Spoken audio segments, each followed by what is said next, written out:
Hello friends, welcome back to Job Relates.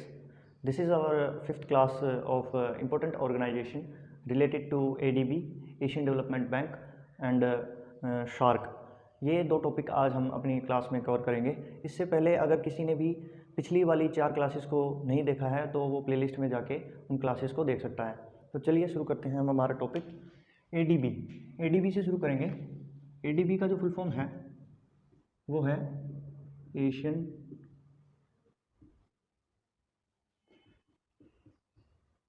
Development bank.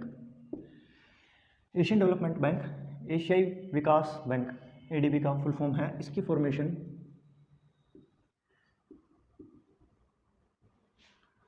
19 दिसंबर 1966 19 दिसंबर 1966 को ADB की स्थापना हुई, बट इसने काम करना 1 जनवरी 1967 से शुरू किया। इसका हेडक्वार्टर मनीला फिलीपींस में है। फिलीपींस की कैपिटल है मनीला। आपके जो एग्ज़ाम है उसके अंदर फुल फॉर्म भी पूछी जाती है कि ADB की फुल फॉर्म क्या है, तो एशियन डेवलपमेंट बैंक हो जाएगी। और उसकी फॉर्मेशन मान लीजिए कभी कभी ये भी पूछ लेता है, सिर्फ एक पर्टिकुलर डेट पूछ लेता है कि ADB की स्थापना किस तारीख को हुई, 19 तारीख को हुई, 18 को हुई, 17 को हुई, ऐसे करके। या फिर सिर्फ एक पर्टिकुलर ईयर पूछ लेता है कि आप ये बताइए कि 66 में हुई, 67 में हुई, 68 में हुई, 69 में हुई। तो ये आपको बिल्कुल एग्जैक्ट रटना पड़ेगा उस चीज़ को। इसका हेडक्वार्टर मनीला फिलीपींस में है। इसकी जो मेंबर कंट्रीज़ हैं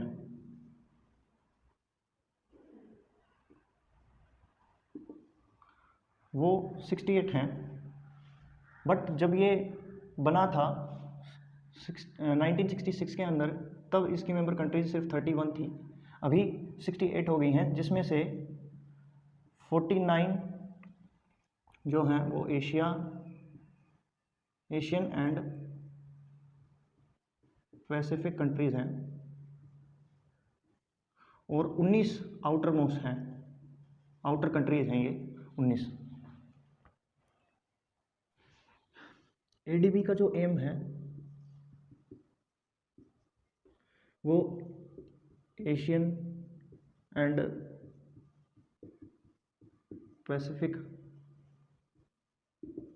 कंट्रीज़ की इकोनॉमी को इंक्रीज़ करना और उनकी जो सोशल लाइफ है उसको इन्हेंस करना है। मेनली जो ADB है वो जो साउथ एशियन और पैसिफिक कंट्रीज़ हैं उनको, उनकी जो इकोनॉमी है उनको इन्हेंस करता है और उनकी सोशल लाइफ को भी इन्हेंस करता है। ये ADB 2 तरह से लोन प्रोवाइड करता है, hard loan and soft loan. Hard loan ऐसी कंट्रीज़ के लिए होता है जो वेल डेवलप्ड हैं, और ये सॉफ्ट लोन जो है ये पुअर कंट्रीज़ के लिए है।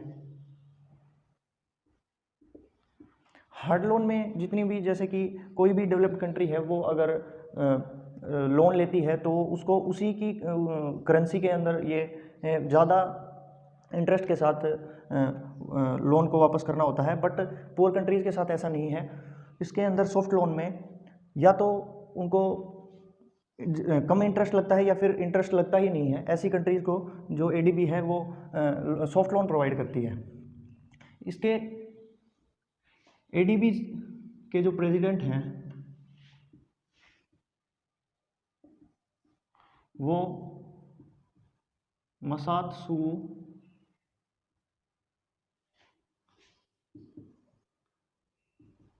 साकावा हैं। ये 10वें नंबर के प्रेसिडेंट हैं जो जापान से हैं। आज तक जितने भी ADB के जितने भी प्रेसिडेंट रहे हैं वो जापान से ही रहे हैं, क्योंकि ADB के अंदर सबसे ज़्यादा शेयर्स जापानीज़ के हैं। इससे पहले 9th नंबर के जो प्रेसिडेंट थे वो ताकोहितो नकाउ थे, ये भी जापान से ही थे। तो आपसे पूछ लिया जाता है कि हार्ड लोन क्या होता है या फिर सॉफ्ट लोन क्या होता है। 9 नंबर के प्रेसिडेंट कौन थे और अभी एट प्रेजेंट में कौन प्रेसिडेंट हैं और इनका जो कार्यकाल है वो कितना होता है। इनका कार्यकाल 5 साल का होता है। 5 साल के बाद में दूसरा इलेक्ट कर लिया जाता है। आप एक बार इसका स्क्रीनशॉट ले लीजिए। चलिए, ये कुछ जानकारी थी एडीबी के बारे में। अब हम सार्क के बारे में पढ़ेंगे।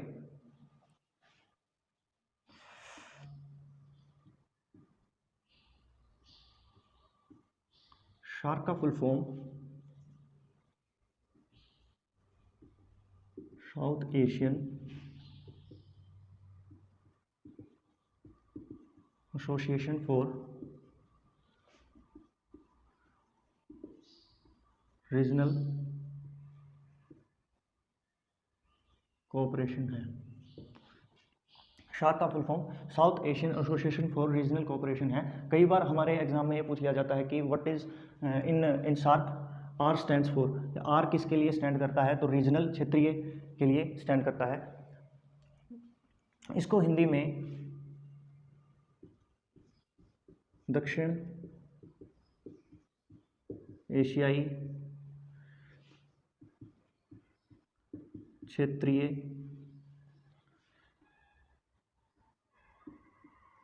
सहयोग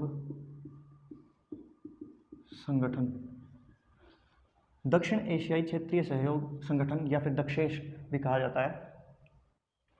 इसकी फुल फॉर्म से ही इसके काम डिफाइन हो जाते हैं। देखिए, जैसे कि दक्षिण एशियाई क्षेत्रीय सहयोग संगठन, ये आपस में जितने भी क्षेत्रीय जितनी भी कंट्रीज़ हैं उनको सहयोग के लिए, मतलब एक साथ रहने के लिए बनाया गया है। ये संगठन जो है बनाया गया है, जिसके अंदर साउथ एशिया के जितनी भी कंट्रीज़ आती हैं, इसके अंदर टोटल 8 कंट्रीज आती हैं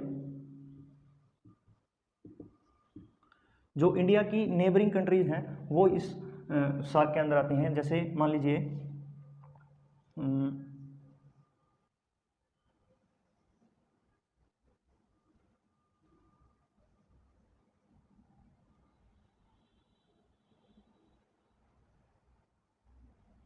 ये हमारा इंडिया है। एक तो कंट्री हमारी इंडिया हो गई फर्स्ट, सेकंड पाकिस्तान, पाकिस्तान का एरिया ये हो गया। इसके ऊपर अफगानिस्तान, तीसरे नंबर की कंट्री। यहाँ पे नेपाल फोर्थ। ये जो एरिया है ये भूटान है 5। ये बांग्लादेश, ये वाला एरिया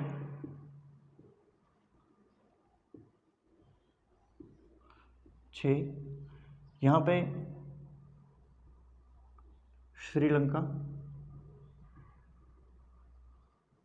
7th। और यहाँ पे मालदीव्स, ये जो है ये मालदीव्स का एरिया है। ये सार्क के अंदर ये 8 कंट्रीज आती हैं, इंडिया, पाकिस्तान, अफगानिस्तान, नेपाल, भूटान, बांग्लादेश, श्रीलंका एंड मालदीव्स।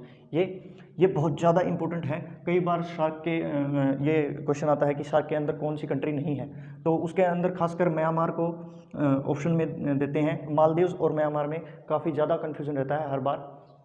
तो ये इसके कुछ मेंबर कंट्रीज़ हैं जो बहुत ही ज़्यादा इंपॉर्टेंट हो जाते हैं हमारे एग्जाम के पॉइंट ऑफ व्यू से। India, Pakistan, Afghanistan, Nepal, Bhutan, Bangladesh, Sri Lanka and Maldives. Shark है, शार्क की फॉर्मेशन 8 दिसंबर 1985। 8 दिसंबर 1985 को शार्क की फॉर्मेशन हुई। कहाँ पे? ढाका में। ढाका बांग्लादेश की कैपिटल है। ये बहुत ही कंफ्यूजिंग होता है कि शार्क की फॉर्मेशन कहाँ हुई? ढाका में, बट इसका हेडक्वार्टर जो है वो काठमांडू में है, जो नेपाल की कैपिटल है। शार्क की फॉर्मेशन 8 दिसंबर 1985 को ढाका में होती है, बट उसका हेडक्वार्टर काठमांडू में है। इसके शार्क के सेक्रेटरी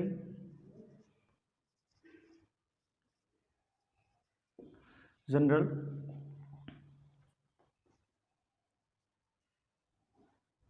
इसाला विराकुन शार्क के सेक्रेटरी जनरल हैं, जो श्रीलंका से हैं। और जो शार्क की समिट होती हैं वो हर 2 साल में शार्क की समिट होती हैं। ये कुछ जानकारी थी शार्क के बारे में, जिसका फुल फॉर्म है south Asian association for regional cooperation, जिसके अंदर 8 कंट्रीज आती हैं: इंडिया, पाकिस्तान, अफगानिस्तान, नेपाल, भूटान, बांग्लादेश, श्रीलंका एंड मालदीव्स।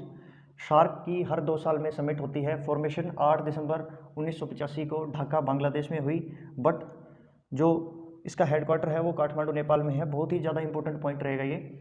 उसके सेक्रेटरी जनरल इसाला विराकुन हैं, जो श्रीलंका से हैं। आप इसका स्क्रीनशॉट ले लीजिए।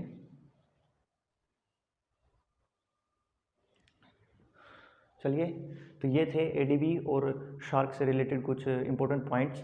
तो आप अपनी नोटबुक के अंदर इनको धीरे धीरे छोटे छोटे नोट्स बना के इनको कवर करिए, और जो आपको आपके एग्ज़ाम में रिवाइज करने में काफ़ी ज़्यादा हेल्पफुल रहेंगे। तो चलिए मिलते हैं अगली क्लास में, तब तक के लिए जय हिंद।